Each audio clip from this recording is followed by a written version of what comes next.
The following integration is great for companies doing marketing, SEO.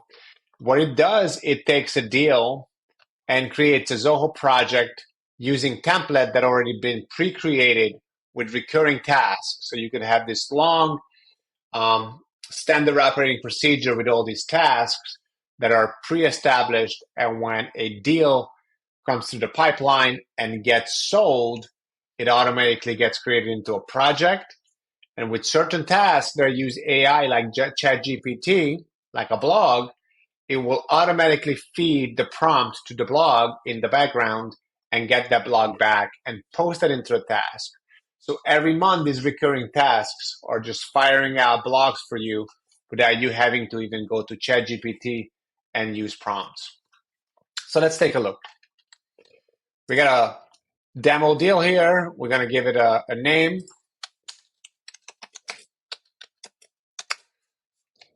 We're going to go ahead and put it in a closed one stage. We're going to get some keywords in here.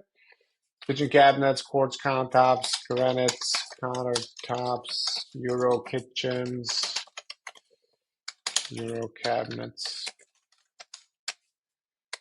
flat panel cabinets. We got some cities, and then we got the name of the business.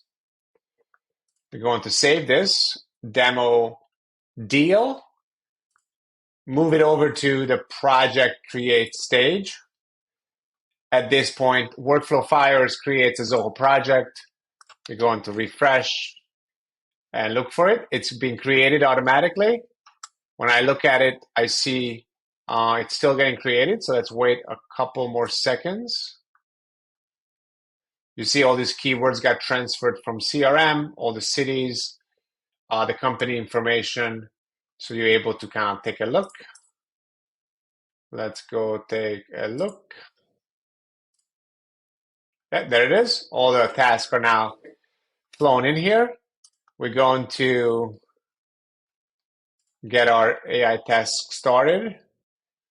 And you have to wait maybe 10 seconds for the AI to generate the content. It's going to write it based on the keywords. It's going to write it based on the cities and the company name. If I go look at it, looks like I got to wait just a little more. When I go over to the task, finally created the document. And what I do is I just click on it and I see my blog. And that's going to happen every time this task runs, which is on a recurring basis. It doesn't have a limit. I could have 2, 3, 8, 10 a month per week. Whatever I choose, I could manually fire them as well, just by creating a new task. And it's going to make an SEO company's life much easier. Any questions on how this works, or if you want us to create something similar for you, give us a call.